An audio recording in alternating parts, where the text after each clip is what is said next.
While they're doing that, may I propound the next question, Your Honor, please?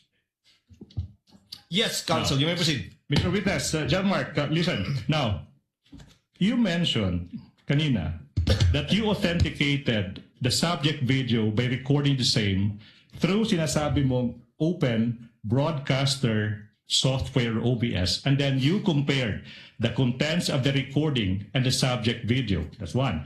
And you also said that you investigated certain statements made by the vice presidents on November 23, 2024. Yung tanong, no?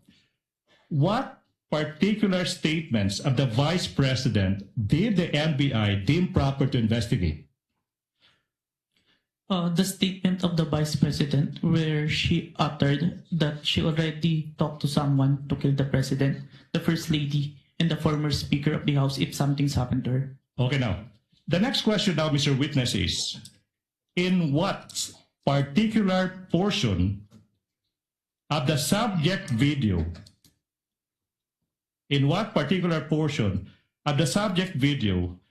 did the respondent utter that she already contracted a person to kill? Objection, Your Honor. Oh, wait. Allow the counsel to finish his I'm not yet question. done. Relax. To kill the president, the first lady, and the former speaker of the house. Objection, Your Honor. What? What is the objection of counsel for respondent? Your Honor, no basis for the question, Your Honor. Wow. Overruled. Witness may answer. May I refer, sir, to my notes to identify the specific timestamp, sir? Okay, The so witness may do so if it is available to him. You may refer to your notes. While he's doing that, while the witness Your is Honor, doing that, Senator Judge Alan Cayetano is recognized. You may proceed, sir. Your Honor, may I question what notes he is referring to? Counsel for respondent, the Apologies, Your Honor. presiding officer recognized Senator Judge Alan Cayetano. You may proceed, sir. Just some thoughts, Presiding Officer. This is not yet an appeal from your ruling and maybe a question to the counsel of the defense. Just to refresh our memory, Rule 132, Section 17, when part of a transaction, writing, or record given in evidence, the remainder admissible.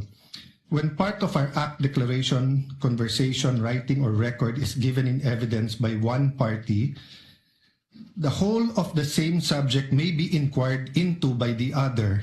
And when a detached act, declaration, conversation, writing, or record is given in evidence, any act, declaration, conversation, writing, or record necessary to its understanding may also be given in evidence. So I'm not appealing yet. I see the logic of the ruling of the presiding officer. Ito lang po ang tanong ko. Is the defense going to ask later on for the showing of the whole video?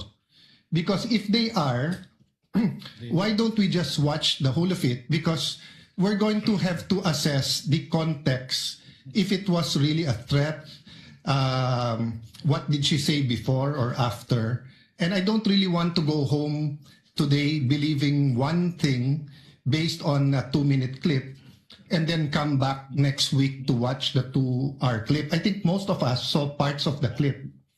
Of course, I don't also feel like watching the 2-hour, I don't even watch 2.5-hour movies, much less this. But I'm just putting this at the feet of the presiding officer and my colleagues na kung gagawin din naman natin eventually yung 2.5 hours, mas gusto ba natin putulin muna ngayon at may iniisip tayo and then later on the 2 hours? Or can the two parties agree of the 2.5 hours, which one yung may context? So I'm not criticizing the prosecution's motion. I see what you mean.